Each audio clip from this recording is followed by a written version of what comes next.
Edpuzzle 7 will be slightly different from the other Edpuzzles in that we won't be spending this time directly addressing the assignment for this week, which is your cover letter. Cover letters are pretty standard.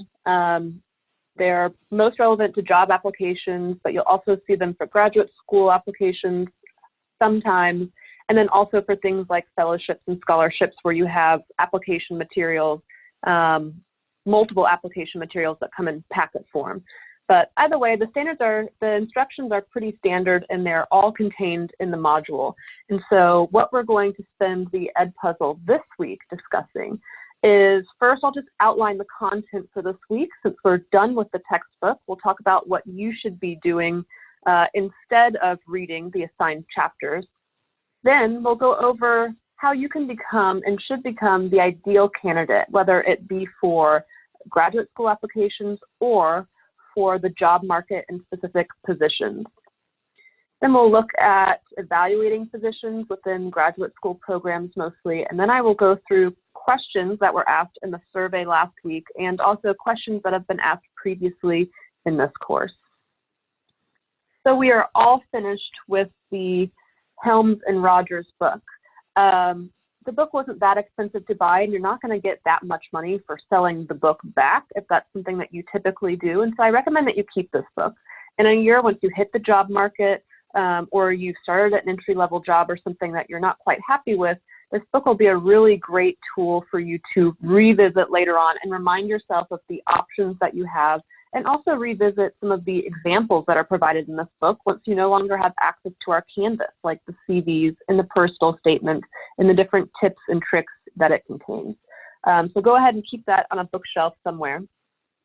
So instead of reading assigned chapters this week, what you'll be doing first, and this is located in the beginning of the module, which you should complete in order, you'll be joining 3 memberships.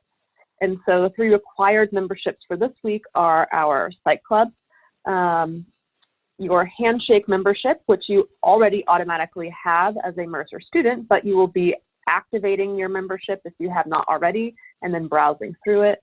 And then LinkedIn, which some of you might have, but if you don't, we need to go ahead and create a membership and a profile for that as well.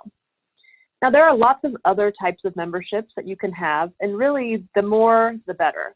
If you can find different, depending on what your goals are for either graduate school or job positions, if you can find relevant associations or clubs or groups to join, that's always a great idea, because what ends up happening is you get on their mailing list or Facebook pages, or you start following them on social media or whatnot.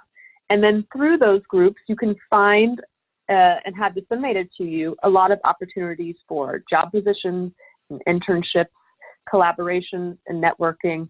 So the more you get yourself out there, the better. And really all it takes is 20 minutes on Google searching around, depending on what your specific interests are, again, for groups that you can join for free.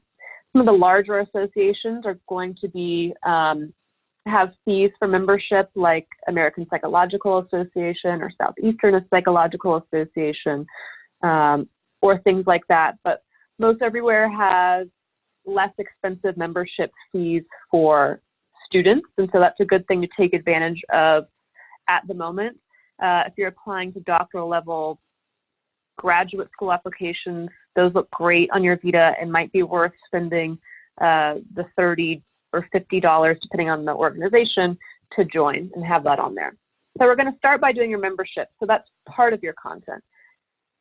The other part of your content this week is going to come from you. You're going to find it yourself, because we're kind of splitting apart this week because our class is split about half and half. Half of you are interested in pursuing graduate school, and half of you are interested in jumping right into the job market and finding a position using your degree. And so you need to do your own research based on what your goal is. And while we wish we could do this for you, we can't. Often I have students emailing me to find them internships or find them job positions, and I'm not able to do that. And so it's up to you to hop on there. And luckily we have the internet, which makes all of this so easy. All the information that's available to me is all the same exact information that's available to you. And so what you'll need to do is using these memberships, if you're entering the job market, is hop on there and look for available internships and positions. You want to look at things like what their qualifications are, if you're qualified, or what types of qualifications you would need to achieve that job. And you want to look across multiple sources. That would include LinkedIn, which has great job position notifications, alerts, and a lot of jobs available on there. Handshake is a great tool that you can use and work along with our career counselors and their career services here at the College of Professional Advancement, and other places like Indeed. You'll see on your reflection instructions, if you're entering the job market, it will prompt you to look in Indeed.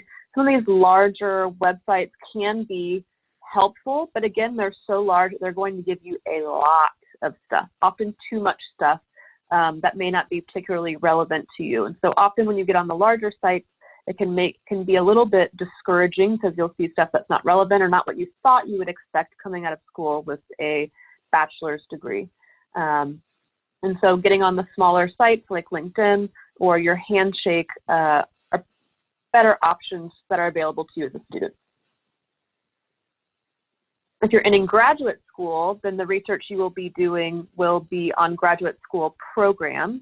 And I provide a good bit of information on both master's level and doctoral level programs within the state of Georgia. It's located in the handout in the module. And so you're responsible for this week for reading through that content on your own. And then in addition to that, for the content, you need to go out and do your own research on additional graduate programs that might be of interest to you. Everyone has a different interest or area that they want to pursue, and so covering all of it isn't reasonable in handout form.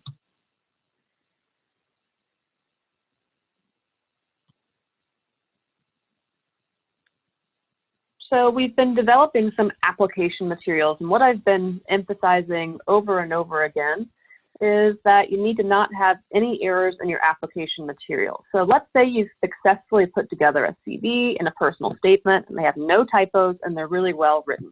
You've also gotten together some professional or academic references, and if necessary for your particular application, your test scores.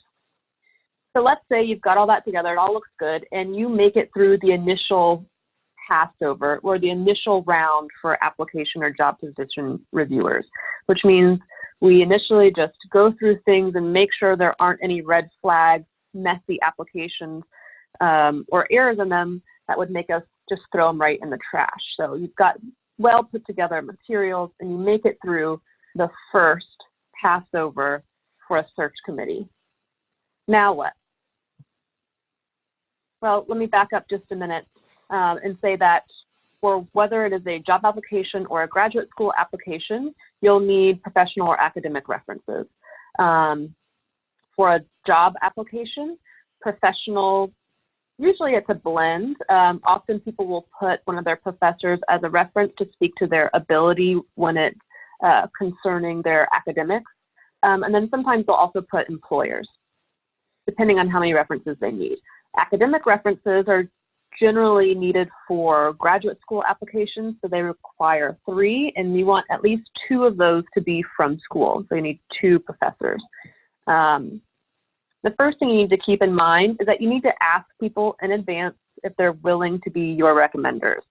You don't want to just put someone like your professor, your previous employer, or your current employer for that matter, as a recommender without them knowing about it. Because one, they might not feel that they know enough about you to be able to provide a recommendation, which means when we fill out these forms, we're not going to be able to give very much information, which basically makes it pointless.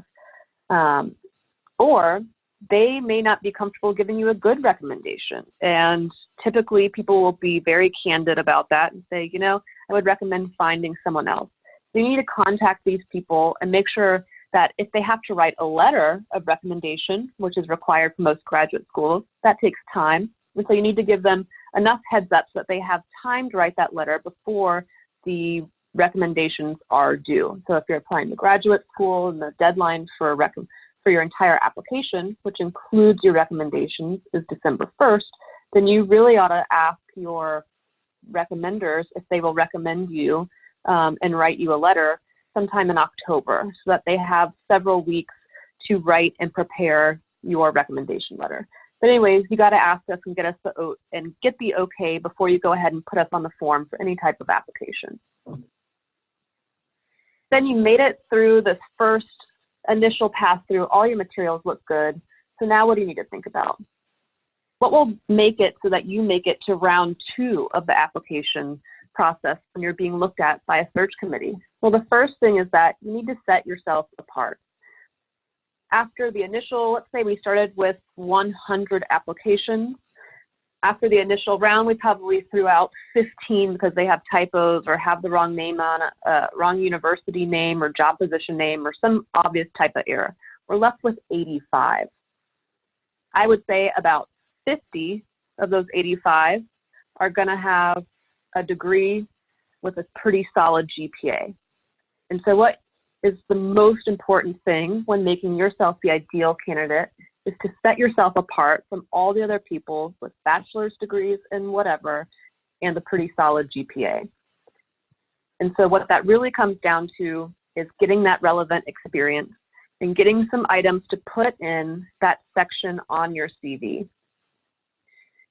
Now, unfortunately, most of this type of experience, especially in the world of psychology, but even in the business world, is going to be volunteer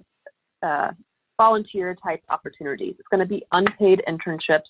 Sometimes you can get paid internships during the summer, or it could be an entry-level position where you're just gaining experience, say in a clinic or something like that.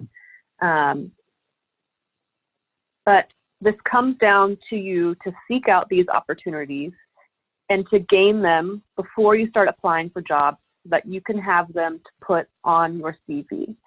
Oftentimes we get students asking us to set them up with internships or jobs.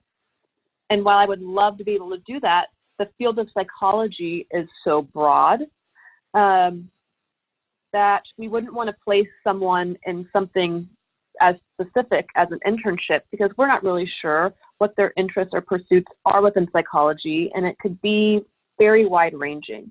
Someone might be interested in research or interested in practice, might be interested in adults or children or et cetera. And so it's really up to you based on your interest to seek out opportunities where you can gain experience. And so this could be in the way oftentimes of an internship. And so you can find internships for undergraduate students with large associations or government agencies like the National Institute of Health, the American Psychological Association, the National Science Foundation, the CDC, the Center for Disease Control, NIDA, which is the National Institute of Drug Abuse. Different universities or faculties will have opportunities for research assistants. Clinics and practices will have opportunities for shadowing opportunities or perhaps entry-level positions. And then other specific things that you can find, like internships. This SRIEP at Spelman is a science-based internship where they help prepare students for graduate programs in psychology. And so a lot of scholarships and stuff exist for these, and you might get a leg up if you're part of a special group, special underserved population. There's some for women and minorities and things of that nature. And so it's kind of up to you to get out there and look at what's available. And our Handshake platform will have a lot of this available to you. But if you don't go out there and do your own research, which again is the content requirement for this week, then you're really going to be cutting yourself short. You need to find out what's out there and what you need and what's available to you based on your interest. You can also set yourself apart after getting relevant experience to put on your CV that will make you stand apart from all the other people with a degree and a decent GPA with marketable skills. Now, this isn't necessary. I would say the relevant experience is way more important, but this may be more accessible to you just depending on you. So say perhaps you already know how to speak a second language, That is a huge marketable item that you need to highlight on personal statements, interviews, on CVs, things of that nature. American Sign Language is a very marketable skill, which is actually something you can learn on the side. So that might be a pursuit that you take on yourself to kind of increase your qualifications and diversify your vita. Things like computer coding or computer language, Java and things of that nature, or work within specific programs are very marketable, even within psychology, because we actually do a lot of our research using different types of coding and computer software. Data analysis software is probably more specific to psychology, and there are certificates and other sources that you can pursue outside of school to help get some expertise in that, or you can also do that through a research assistantship or unpaid internship in the field of psychology or with a professor. And so there's a lot of other things that you can use, but again, you need to set yourself apart. We love to think that we've paid all this money to get a bachelor's degree and that now we're going to use our bachelor's degree to get a job. And certainly a bachelor's degree puts you one large step ahead than someone without one. But it's still a broad degree that's aimed to develop a lot of general skills that will then be able to transfer to other areas. And so it's not specialized. We don't teach you how to do one specific thing. We teach you how to do a lot of different things kind of broadly that will be able to apply to a lot of different areas. And so you either need to develop more specific and applied skills through relevant experience, either in entry-level jobs or through graduate school. Well, that's pretty much what you need to do. It either needs to happen through an entry-level job or through graduate school. And so you'll see when you start looking around for jobs that a lot of the entry-level jobs don't require necessarily bachelor's degrees. And you may think, well, then why did I waste my time getting a bachelor's degree?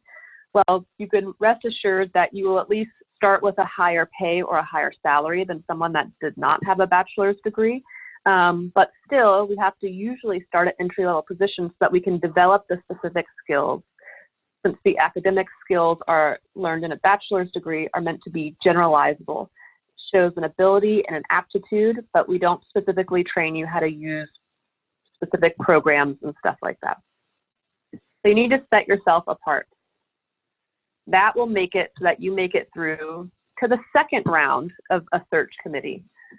You've had a good, well put together packet of application materials, and you've got something about you like relevant experience or a really great marketable skill that has set you apart from all the other people. And so you've made it to what sometimes we call the green pile or the stage 2 pile or something. Now what? Well, you need to make sure that everything that pops up on a Google search of your name is A-OK, because we check. The easiest way to filter out applicants when we have a great big pool of applicants, whether it be for grad school applications or for a job, is to find things wrong with people, unfortunately. And so we need to make sure, or you need to make sure, that we can't find anything wrong with you. And so any type of social media presence that you have that's associated with your name will be Googled and checked. And so things like Facebook, Twitter, Instagram, Snapchat sometimes, but not so much because it's a little harder to access. But we will look you up on those things. And so you either need to clean them up, delete things that you wouldn't want anyone to see, very politically charged Facebook posts or tweets or pictures that are more casual or partying or whatever you wouldn't want to see, want to be seen by a search committee. You don't want to delete all that and you like all that, or you can't delete it on things like Twitter where you can't delete tweets. You have the option, which is actually the quickest way to do it, is to just change your name on those accounts, not your handle, but the name that's associated with it, to like a nickname or a pseudonym or something, so that when they check and search the name that is on your application, if my name on Facebook was Molliver Jeffries instead of Marin Oliver, then when they search for Marin Oliver, my account wouldn't come up under the search. You can also do more sophisticated things on Facebook and your privacy settings where you can make it where people can't search for you in the search bar, or where people can search for you, but only friends and friends on Facebook can actually view your posts and pictures and things like that. So it's worth depending on how many social media accounts, can take a varying amount of time, but it's worth the time to go and make sure that all of that is locked up so that we're not going to find anything a little shady. Then you also want to build professional social media identities, and LinkedIn is a great way to do that. That's part of the content for this week. And again, you can join other associations and clubs that are relevant to your particular career pursuits, and get on their mailing list so that you can just start having opportunities sent to you after a while instead of constantly having to seek them out. Okay, so let's say you've had a good round of application materials, made it through round 1. You had something that set you apart, you made it through round 2. And then after that, we didn't really find any red flags when we Googled you on the internet. And so you've made it to an interview now. If you get invited to an interview, before you go, you really need to prepare and do your research. I hear often that people say, I interview well, and that may be true. You may be very charismatic, you may speak freely and be very articulate, and that's fantastic, and that's a skill you can take with you into the interview. But that will not compensate for going into the interview without having done your research. And so what does it mean to do your research for the interview? Well, first and foremost, you want to know all about the company or the grad program and all about the people there. You need to know about their aims, their missions, and their objectives. You need to know their history, what's important to them, what they strive to do in the community. You need to know about the different people there. If you're looking at a program, the different professors and the different types of research they do there. You need to come in. That's one of the first things that we look for when we're doing interviews, is that people have done their homework about the company or association or program. You also want to have some answers to basic interview questions prepared. And so what a basic interview question is will depend, of course, on where you're interviewing. But oftentimes we will ask people, whether it's for a job or a graduate student position or whatever, what your strengths and weaknesses are. So you'll want to have some things in mind that you'll be able to talk about when asked about a specific strengths and weaknesses when it comes to X and Y, which would be things that are specific to that position. Oftentimes people will also throw scenarios at you that are relevant to the position. So I have variables here because this is all going to depend on what you're applying to. But they might say, what would you do if a patient freaked out and started cussing at you, or something like that? And so you don't obviously have to come up with a solution to every if scenario here, but for whatever the job description entails, or for whatever type of graduate school you're going to, you want to have in mind some ways that you might solve problems that would be relevant to that. They will also usually ask you how you would accomplish something specific to those skills necessary for that job. So how would you accomplish X, or how would you bring people together to collaborate on a project or whatnot? And so again, you don't have to come up with an answer to every if and why scenario, but you should have some general things in mind that you could go to and talk about if you were to ask certain types of questions. You can also look on Google when you start applying to certain types of jobs or certain types of graduate schools, and Google interview questions followed by search words relevant to that type of position. And you'll probably get some stuff that pops up from previous interview applicants or for people that are part of the interview process. You should also always have your own questions prepared. At the end of every interview, there's time for you to ask questions. And it's kind of weird when no one asks questions. It really looks good when people come in with relevant and well thought out questions about the position or about the company or about the potential there. And so one question that I always like to ask is to ask the search committee or ask people interviewing you, what does their ideal candidate look like? And then of course you can ask more specific questions that are relevant to the position, what the promotion availability is, what the atmosphere, what the workplace atmosphere is like, and things of that nature. You also want to keep in mind what questions they cannot ask you in an interview for a job position or for a graduate school position. By law, they can't ask you certain questions in an interview, and so you don't necessarily want to bring them up. The reason that they can't ask is because we don't want people to get implicit biases, so to find out information with you that might unknowingly affect their decision or opinion about you. So things like this might include age.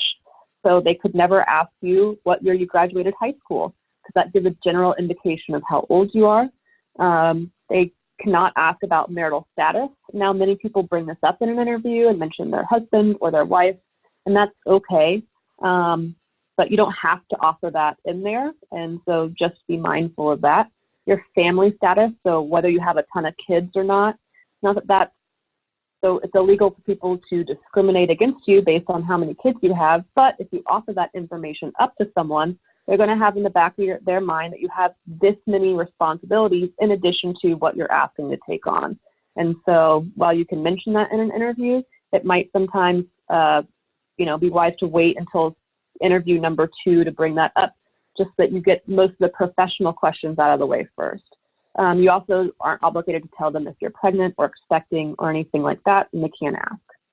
So they also can't ask about health issues. So have you had any major health issues in the last year, illnesses? If you have any specific disabilities, whether it be mental health issues or physical health issues, all of that's off the table. None of it's relevant to the job because they can't discriminate based on that. And so they can't ask, and you shouldn't necessarily offer it up if you do. They have to accommodate those types of things by law. So you don't have to ask, will I be able to get time off if I have, an episode because I have X type of illness or disorder? The answer to that is by law, yes, they have to accommodate that.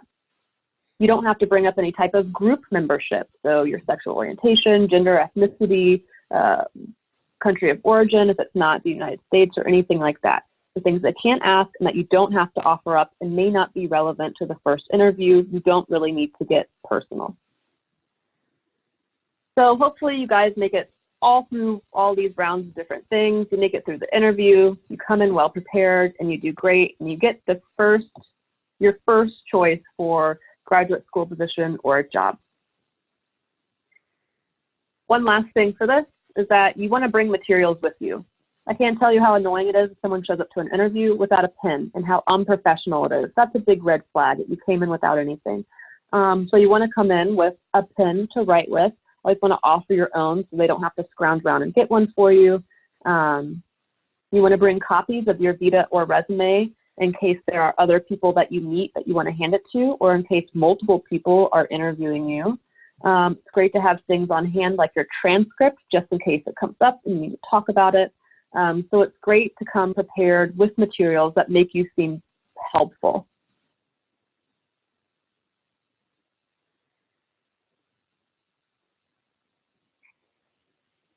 So now we're going to talk about evaluating programs. So where should you be applying to?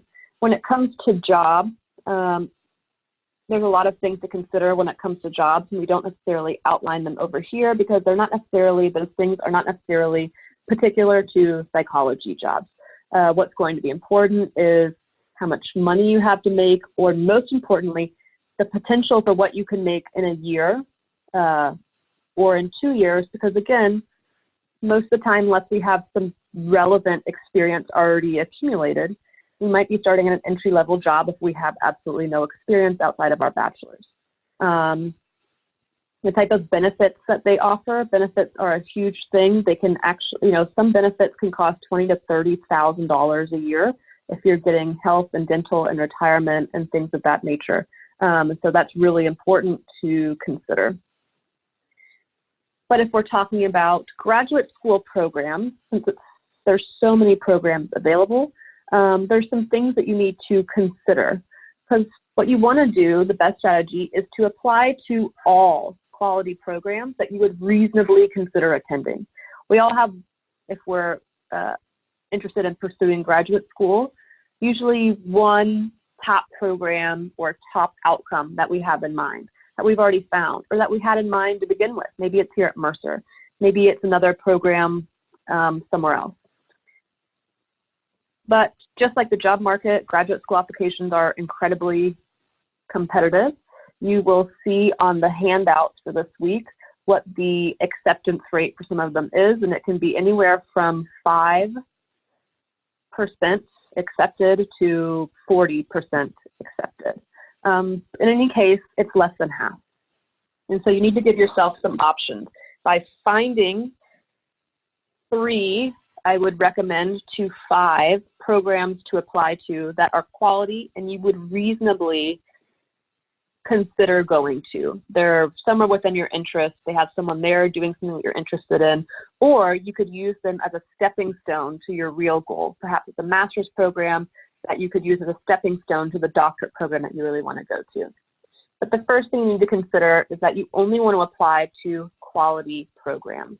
And so the 3 things you need to consider when thinking what makes a program quality, well, one is that it's accredited. Accredited is important. Essentially, all colleges have to go through and make sure that they're doing their job and making students meet specific learning outcomes that are relevant to what the degree is, et cetera, et cetera, et cetera. Okay. Most universities and programs are accredited, since that's the first thing that people look at. Most people have gone through all the hoops to do that. The second thing is to not go for a, quote, for-profit institution. Almost all of us are getting our bachelor's degree right now online. All of us in this Edpuzzle, at least. A bachelor's degree we can get online because, again, we're learning these general skills that are generalizable to multiple areas and multiple things. So we can typically do that online. But when we're talking about master's level programs, we're developing very specific skills, often that require supervised mentorship and typically practice in the real world. It's not always possible to offer that type of education online. And so take counseling, for instance. A lot of people want to go to a completely online counseling program. Well, how are you going to learn to counsel people if you're never seeing anyone and you're doing it all online? It's not really possible to get that experience that it takes and the practice that it takes to develop and accomplish those learning objectives in an online environment. And so that's why you won't see a lot of practice-based master's programs that are completely online, because we can't achieve those things only online. So we want to be wary of completely online programs in psychology-based fields. If you find one that you're interested in, you should come and ask us about it first. There are, in some masters, depending on the type of masters, there are some online programs like the School of Chicago, Psychology School of Chicago online, or things of that nature that can give you content-based masters in psychology and that are pretty decent programs. But again, they're not going to be practice-based like social work or counseling or things where you actually have to get internship and face-to-face experience to develop the skills. So what happens if you get a degree at a for-profit institution? For-profit institutions are only concerned with making money, and so they make the most money if you stay in there the longest. So they make the most money if you graduate. And so the standards for graduation and meeting the learning objectives are pretty low, and employers know that. I throw away any application that I come across, whether it's been from my previous experience in business, research, academia, or any other types of practice. A degree from a for-profit institution sends the application straight in the trash. It's one of the first things we use to filter out applicants. They're incredibly expensive, and then you may not get accredited to practice, and you're probably just not going to be able to do anything with it. And so it's a huge scam, essentially, and a waste of money. It may seem incredibly convenient that you can get a master's in this completely online, blah, blah, blah. There's a reason it seems convenient. And so we need to be wary. These are just a couple listed of the big ones, but there are a lot more. And so if you are interested in going in an 100% online program that you've found, you need to contact us first and get our feedback so that we can give you some advice and look into the program further and ask around for you. There are non-psychology related master's programs that may be okay online. I know Mercer has an online MBA, so does LSU. And so something like that can be accomplished online because you don't have to have face-to-face practice to develop the skills.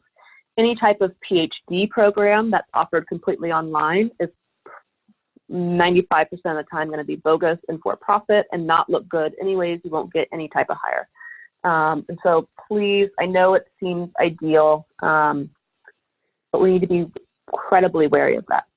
Another thing to look at for programs is licensure exam pass rate. So after people are completing that program, how many are passing the test that they need to take if there is one, like for counseling or social work or human services or whatnot, practicing in schools, how many are passing the exam that they have to take before they can actually work?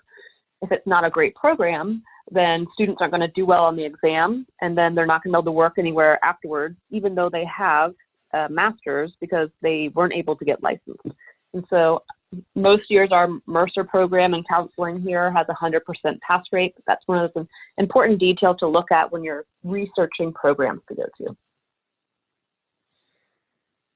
So after you've applied to all of the quality programs that you would reasonably consider attending, you want to, based on the ones that you get accepted to, hopefully you get accepted to more than one of those 3 to 5 programs you've applied to so that you have some options. And you can weigh the pros and cons of the programs that you've been accepted to based on a couple of things. Now, the same thing goes for job applications. You should apply to more than one place.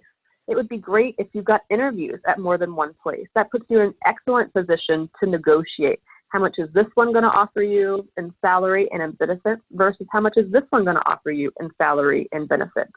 Then you can use that as leverage when negotiating with one. You can say, well, I already got an offer at so-and-so, and they're going to give me $40K plus, all benefits and retirement. And so then it puts pressure on the other person or the other employer to meet that and then surpass that. And so that's a totally acceptable thing to do in the job market. And so hopefully you want to be applying to a lot of places, interviewing at more, and then using your offers from different places if you get more than one offer to negotiate and increase what they're willing to offer you. For graduate school, you want to also consider cost. So say you've gotten into 2 different programs, or 3 if you've applied to a lot. You want to consider the following when you're weighing which one you should go to. Let's say that you got into your top program, but you also got into your second choice of program. What's really important is you want to look at the cost and funding opportunities. Almost everyone in this course has taken out student loans to complete their undergraduate degree. The student loans accumulate interest, and they're not easy to pay off once we start. Very possible, and people do over time, but taking on more student loans makes the burden heavier. And so graduate school does cost money. You'll see on the application, the handout materials this week, that typically a master's degree will cost you anywhere from $40,000 to $80,000. A PsyD costs even more than that. And so the cost of a program is really important if you're going to have to take out more student loans. Also, in most types of programs, you don't really have the ability to work full-time anymore, whereas we can pull that off in an undergraduate degree. You will not be able to work full-time if you're in a master's, and especially not if you're in a PhD program, and oftentimes that's prohibited.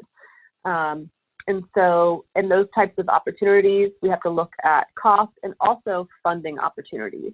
And so some master's programs provide opportunities for assistantships and fellowships, where essentially you work within the program. You help a professor, or you're a research assistant, or you're a teaching assistant, or you're whatever. You work within the program, and in return, they pay for your tuition. They cover tuition so that you're not going into debt, and sometimes they even give you stipends, which means they pay you a little bit on top of covering your tuition. And so some programs, say a PhD program at Georgia State, will give you a $12,000 stipend for the year, and they will pay your tuition. And so if you're in a doctoral program there, you're not allowed to work outside of it most of the time. They'll pay your tuition and they'll give you $1,000 a month, which obviously, as we all know, isn't enough to live on. And so that's something to consider. It might still require additional student loans to be taken out to fully cover the cost of living and things of that. On the other hand, some PhD programs or master programs might not provide or have available any opportunities for just assistantships, fellowships, which essentially are like assistantships and scholarships combined. They may not have that opportunity. And so you might just have to be taking out the entire loan amount for how much the program costs. And so that's something that's really important to consider. How much money are they going to offer you? And that's something you can totally ask them once you've been given in. Some people, I remember when I was in PhD school, a lot of people came to my program over other programs because my program was going to pay $30,000 a year versus other programs in a different college were only going to pay $12,000. Obviously, that's a huge a huge difference when it comes to income. You also want to consider what faculty you're going to be working with. I mean, that same thing goes for when you're working for an employer. You know people, you don't want to work for someone that's terrible. And so when you're applying to a PhD program, you apply to be with certain people. And for master's programs, you're going to be working with the same amount of small people, a small group of people. And so it's worth looking into who you're going to be working with and what other people's opinions of them are and how easy they are to work with, how supportive they are, how flexible they are, things of that nature. You also want to look into and ask questions about the format of the program and how it may potentially fit in with you. And so what are the face-to-face requirements for the program? For instance, our counseling here at Mercer has classes that are at night, but you're expected to have internships during the day. And so those logistical, how it logistically fits with your life is something that's obviously important to consider. If you ever have any questions about a potential job position that you're looking at, an internship that you're looking at, a program that you're looking at, and you don't know about it and you want to get some feedback, please don't ever hesitate to ask Dr. Miller or I, and we'll do some research and digging around and get back to you and let you know what we think. So now, just briefly, we're going to go over some of the questions that were asked in this survey from last week. So how long will it take me to get a job after graduation? Well, that completely depends on you. Remember, unfortunately, we're not a job finding service. We do have a career services center that will work with you to help place you in a position. But depending on how much work you've done on your end to make yourself the ideal applicant, that will totally make the difference when it comes to how many job offers you have and what type of job you're about to get. Remember that the number one thing is to set yourself apart with relevant experience that you have to seek out. Career services can help you find internships again, but if you are just coming out basically with no bells and whistles and you've just got your degree and a mediocre GPA, it's going to take you a lot longer to find a job than it would to take for someone that came out who's already gotten some relevant experience and may have a couple other skills that set them apart from the rest of the applicant pool.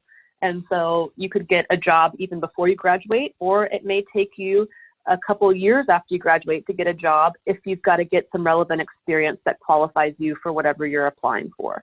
And so again, it's really hard to get an undergraduate degree while we're juggling usually a part-time or full-time job at the same time. But we still have to find time and fit it in before we graduate, hopefully, to set ourselves apart as an applicant so that we are really marketable once we enter the job market or the graduate school market once we graduate. And before you graduate. And so you should start applying for jobs or graduate schools before you graduate so that ideally you have something set up by graduation to ease into so that there's no lag time. So you want to be applying to a lot of stuff if you're entering the job market, the semester, so 1 or 2 sessions before you graduate, And if it's graduate school, typically it's 2 semesters before you graduate, depending on when the deadline is. How can I increase my GRE scores?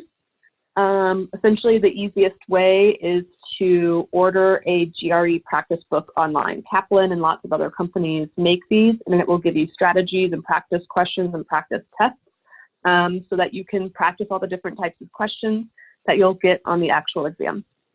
You can also take the exam up to 5 times. And so I always recommend leaving enough time to take it more than once. Perhaps you took it 1 time and you didn't do great on you know, the math portion of it or something. And so you need to go back and practice some of those specific types of questions and go back and retake it. You can take it up to 5 times and up to once a month. And whoever is looking at your scores will look at the highest score. And so say you've taken it 3 times and the second time you took it was your highest score, they'll look at your highest score and consider that and disregard the other ones. Where can I find an online master's program? Well, again, that depends on the type of master's program you're interested in. Psychology is a pretty broad field. You can enter other types of or apply to different types of master programs other than psychology. You can apply to law school with a psychology bachelor's. You can apply to an MBA program. I mean, the options are pretty much limitless. But when it comes to finding an online master's program in a psychology-based discipline that's practice-based, like counseling or social work or human services or something like that, you're not really going to find a completely 100% online program that's going to set you up for positive career outcomes and practice on the way out. What are my job options with only 1 degree? In psychology, they're really broad. As I just said with graduate school, psychology develops a lot of basic transferable skills, critical thinking, scientific reasoning, learning how to do research, academic writing, empathy, understanding human behavior. All of this can transfer to a broad number of different domains, whether it be business. And so you have a lot of job options. But remember that you're not going to be marketable for any option unless you've taken it upon yourself to get some additional experience where you develop some specific skills in addition to the academic skills that you developed in the program. If you have any other questions, you can email me, but I would prefer that you post them in the Q&A board that's available in the module this week. If it's a very specific question, you can or you're uncomfortable posting on the board, you can email me. But it's helpful if we can all see each other's questions and, more importantly, the answers to those questions. And so whatever kind of questions you have as you're completing your reflection this week, or as you're doing your own research, or looking through the handout materials, please post it on the board and I'll answer it next week.